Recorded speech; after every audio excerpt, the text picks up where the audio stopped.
The US president has signalled the beginning of the end of the war in Afghanistan, ordering 10,000 US troops home this year. With polls showing flagging support for the conflict, Barack Obama also wants all US surge troops home next year. His decision has divided Congress between those who say it's too risky and others who argue he hasn't gone far enough. North America correspondent Craig McMurtry reports from Washington. With a war-weary US public and growing budget pressures, political sentiment is shifting in Washington and the US president is moving with it. Tonight, we take comfort in knowing that the tide of war is receding.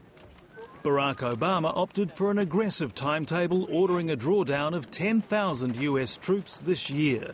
The remaining 23,000 soldiers deployed in the 2009 surge will be home by the end of the North American summer next year.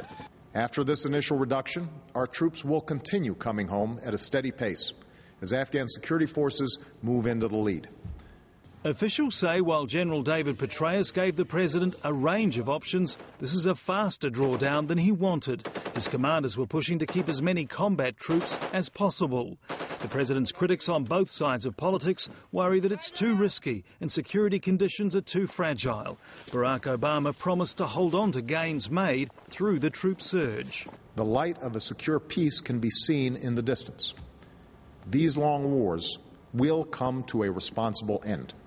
There were also bipartisan calls from Congress for an even bigger pullout. Ahead of the announcement, House Speaker Republican John Boehner offered qualified support. We're getting there, but we've got an awful lot invested here, and I'm concerned about any precipitous withdrawal of our troops. President Obama says Afghanistan is no longer a terrorist threat to the US. At a cost of thousands of US lives and $1 trillion, he wants to turn the page from war to the home front and a struggling economy. It is time to focus on nation building here at home.